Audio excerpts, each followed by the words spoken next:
ہر حکمراں کا اولین فرض اپنی رعایا کو انصاف فراہم کرانا ہے۔ ملک میں امن و امان کا قیام اور جرائم سے پاک معاشرے کی تشکیل انصاف کے بغیر ہو نہیں سکتی، ہو ہی نہیں سکتی۔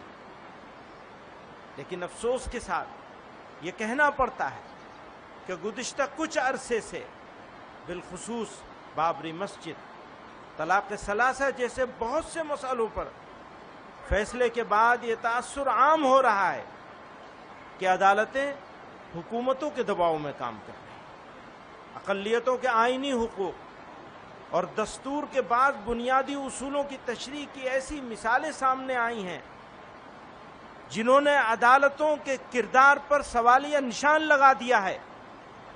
موجودہ وقت میں عبادت گاہ ایکٹ کو نظر انداز کرتے ہوئے گیان واپی اور متھرا کے مقدمات کو قابل سماعت قرار دینے کا فیصلہ بھی اس کی ایک واضح مثال ہے۔ یاد رکھیے، سپریم کورٹ اس وقت تک ہی سپریم کہلانے کا مستحق ہے جب تک آئین کی پابندی کرے، قانون کے حقوق کا خیال رکھے۔ اگر ایسا نہ کرے تو وہ اخلاقی طور پر بھی سپریم کہلانے کا حقدار نہیں ہے۔ ملک کے آئین نے ہمیں اپنے مذہب پر چلنے اور اس کی تبلیغ کی اجازت دی ہے، لیکن کنورژن لاء میں ترمیم کے ذریعے اس بنیادی حق کو ختم کیا جا رہا ہے۔ اس قانون کو اس طرح استعمال کیا جا رہا ہے کہ مذہب کی تبلیغ کا عمل خوف اور سزا کا مستحق بن جائے۔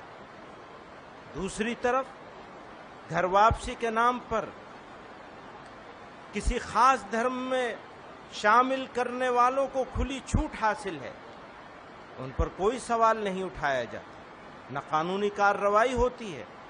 یوں قانون کا مقصد غیر جانبداری نہیں رہتا، بلکہ ایک خاص مذہبی سمت کی طرف سماج کو دھکیلا جانا ہے۔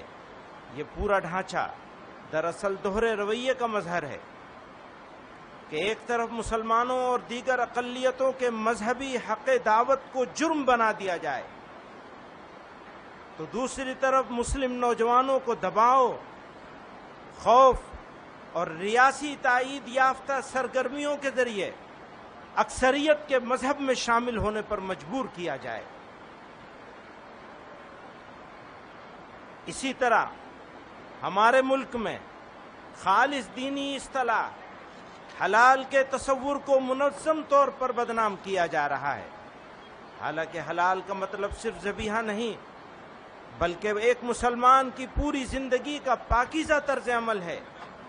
حلال میں جائز کمائی، ملازمت، تجارت میں امانت اور مال کے درست استعمال جیسے بنیادی اصول شامل ہیں۔ یہ وہ اخلاقی نظام ہے جو انسان کو ظلم، دھوکے، رشوت اور ناجائز کمائی سے بچاتا ہے۔ حلال دراصل امانت، انصاف اور پاکیزگی کی اس روایت کا نام ہے جو ایک مسلمان کی زندگی کی بنیاد ہے۔ اسی بنیاد کو مشکوک بنانے کی کوشش کی جا رہی ہے تاکہ مسلمانوں کی مذہبی آزادی، معاشی حقوق اور طرز زندگی کی بنیادی اقدار کو کمزور کیا جا سکے۔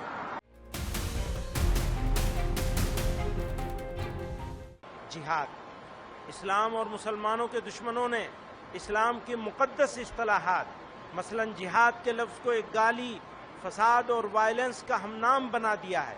لو جہاد، لینڈ جہاد، تعلیم جہاد، تھوک جہاد وغیرہ جیسے جملے استعمال کر کے مسلمانوں کی سخت دل آزاری اور ان کے مذہب کی توہین کی جا رہی ہے۔ افسوس کا مقام ہے کہ حکومت اور میڈیا میں بیٹھے ذمہ دار افراد بھی اس طرح کے الفاظ استعمال کرنے میں کوئی شرم محسوس نہیں کرتے اور نہ ایک کمیونٹی کی دل آزاری کی پرواہ کرتے ہیں۔ پرواہ کیا کریں گے؟ یہ تو اس کمیونٹی کی دشمنی میں کرتے ہیں۔ یہ تو پرانے دور سے چلا آ رہا ہے کہ کہیں بھی دہشت گردانہ عمل پیش آ جائے تو اس کو جہاد کا نام دے کر اسلام اور مسلمانوں پہ طعنے، تہمتیں اور ناحق الزام عائد کیے جاتے ہیں۔ یہ واضح ہونا چاہیے کہ اسلام میں جہاد ایک مقدس دینی فریضہ ہے۔ جہاد قرآن میں کئی معنوں کے لیے استعمال ہوا ہے، لیکن جس معنی کے لیے بھی استعمال ہوا ہے، فرد سے لے کر سماج و انسانیت کی بھلائی، ان کی سربلندی اور ان کی عزت و وقار کے قیام کے لیے ہوا ہے۔ جہاں جنگ و قتال کے معنی میں استعمال ہوا ہے، وہ بھی ظلم و فساد کے خاتمے اور انسانیت کی بقا کے لیے۔ اس لیے جب جب ظلم ہوگا تب تب جہاد ہوگا۔ میں اس کو دوبارہ کہتا ہوں، جب جب ظلم ہوگا تب تب جہاد ہوگا۔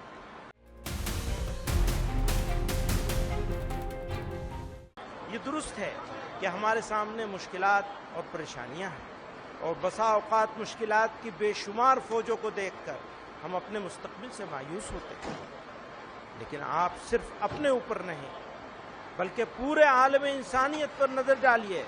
کیا دنیا میں آج کوئی زندہ قوم ایسی بھی ہے جو مشکلات میں محصور نہ ہو؟ اس لیے میں کہتا ہوں کہ مشکلات زندگی کی علامت ہے۔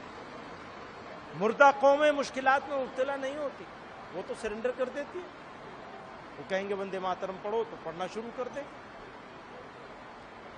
یہ پہچان ہوگی مردہ قوم ہونے کی، اور اگر زندہ قوم ہے تو پھر حوصلہ بلند کرنا پڑے گا، حالات کا مقابلہ کرنا پڑے گا۔ مردہ قومیں مشکلات میں مبتلا نہیں ہوتی، لیکن یاد رکھیے زندہ قومیں ہی آزمائی جاتی۔ مردانہ وار مشکلات کا مقابلہ کیا کرتی۔